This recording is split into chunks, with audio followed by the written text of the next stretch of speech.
aku Gugun Vera Adelima, biasa dipanggil Adel, angkatan 2021. Oh, kalau nama Tenaldo Christian Martin, lengkapnya biasa dipanggil Martin. Kalau dari angkatan, saya angkatan Sarjana 2022. Ya, perkenalkan, nama saya Christian Panggabean. Nama gue Joy Runia Soteria Pogalin Buyung dari angkatan 2023. Pernah.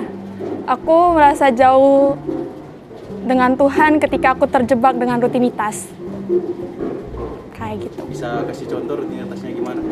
Misalnya dalam setiap perkuliahan, kan aku mahasiswa kerja juga, jadi terjebak dalam serangkaian kegiatan itu sehingga aku melupakan bahwa ada Tuhan di samping aku. Aku ada sampai saat ini bukan karena kekuatanku, karena terjebak oleh rutinitas itu. Saya memang tentu saya pernah jauh dari Tuhan ketika saya mengalami suatu musibah di dalam kehidupan saya. Terlebih ketika saya mengalami frustasi, ketika ada tugas, ketika ada beban hidup di dalam keluarga juga. Sehingga bagi saya juga, saya selalu bertanya-tanya kepada Tuhan, kenapa Tuhan itu jauh dari saya? Karena itulah saya ingin melihat kembali bagaimana sebenarnya kehidupan saya itu. Apakah saya sudah benar-benar melakukan yang terbaik? Tetapi menurut saya memang bahwa saya tidak bisa menyalahkan Tuhan itu dengan spesifiknya. Karena Tuhan itu sebenarnya memiliki rencana yang baik. Banyak bedanya. Tapi mungkin gue fokus ke satu aja. Karena ada ungkapan yang terkenal kan, iman mencari pemahaman. Sebelumnya, ya apa yang gue imani itu gue hanya landaskan kepada ini yang gereja gue ajarkan, ini yang orang tua gue percaya, ya itu juga dong yang harusnya gue percaya. Sekalipun sebenarnya ada opsi-opsi yang lain.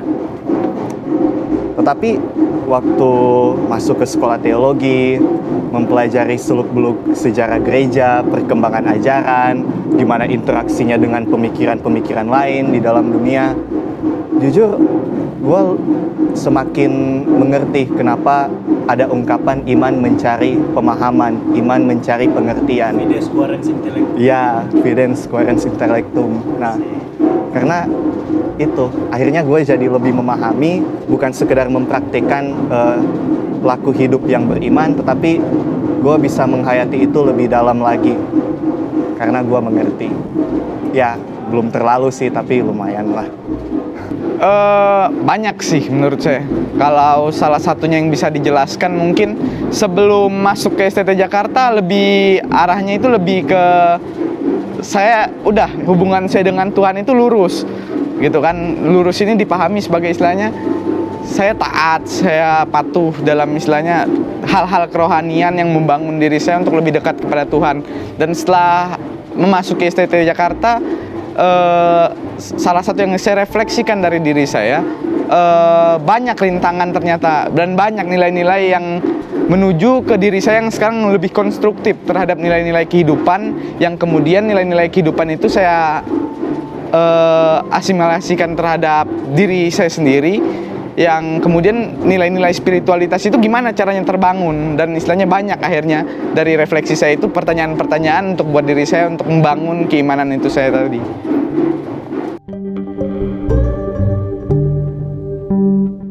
Untuk sampai saat ini aku sudah semester 6 dan aku tertarik dalam fokusnya itu adalah liturgi. Aku ingin fokus pada liturgi yang menyangkut seluruh generasi dan liturgi yang memuat unsur-unsur ekologi. Karena semesternya masih cukup awal, jadi jawaban gue baru sementara, mungkin bisa berubah-ubah. Sejauh ini fokus gue ke ranah pembelajaran, karena apa yang gue pikirkan untuk masa depan gue adalah riset. Jadi apa topik-topik yang gue pelajari, gue dalami lebih lanjut. Siapa tahu gue bisa turut berkontribusi besar atau kecil. Tetapi gue juga tertarik untuk jadi pengajar gitu. Biar gue bisa membagikan apa yang gue pelajari, apa yang gue teliti kepada anak-anak muda. Dan sekiranya mungkin sekali-sekali ke gereja secara langsung. Jadi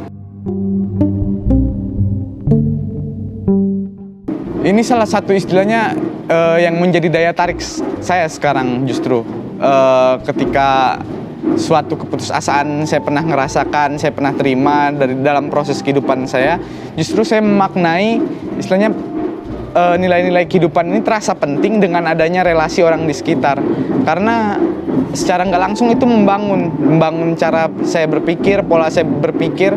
Ketika istilahnya saya bisa berguna bagi orang dan orang juga istilahnya saling membutuhkan satu sama lain, itu yang istilahnya menjadi daya penting bagi saya untuk tetap survive, tetap istilahnya hidup sebagai pengikut Kristus dalam menghadirkan harapan-harapan baru dan harapan-harapan orang lain dalam konteks gereja umat.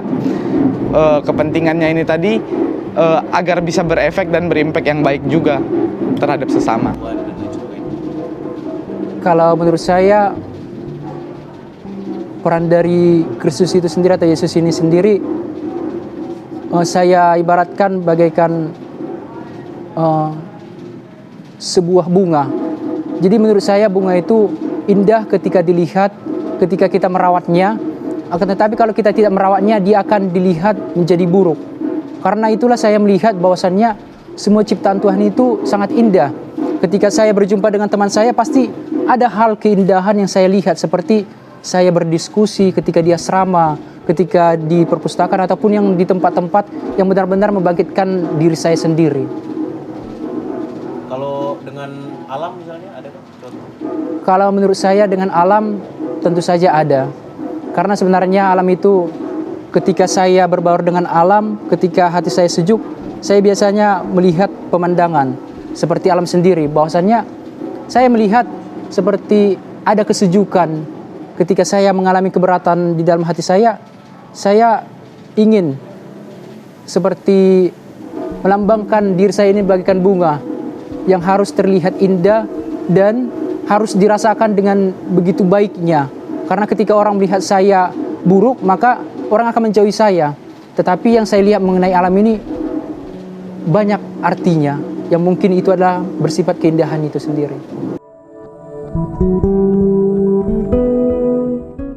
Aku sebenarnya nggak bisa deskripsikan secara konkret, tapi aku menggunakan metafora bahwa Tuhan itu bagaikan langit gitu.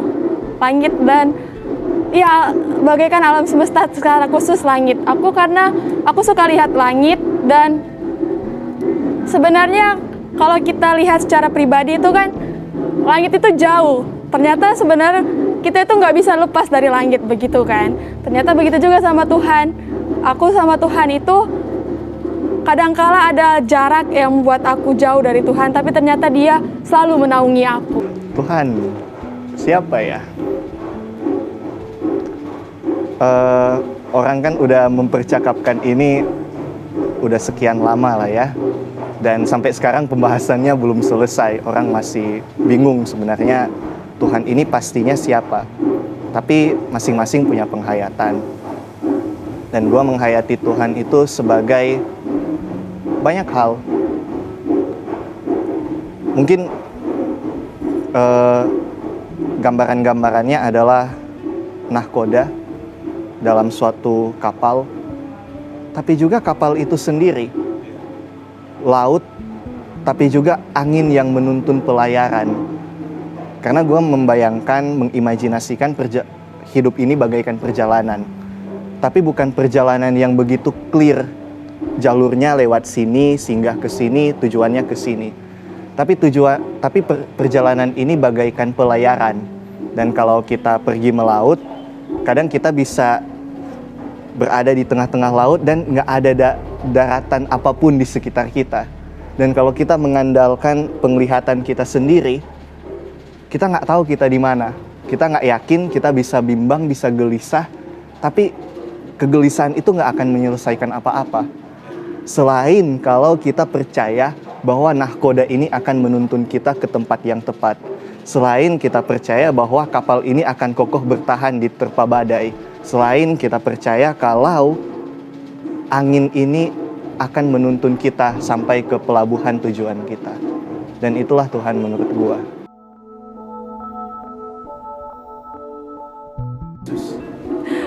berbicara keuntungan, banyak sekali keuntungan.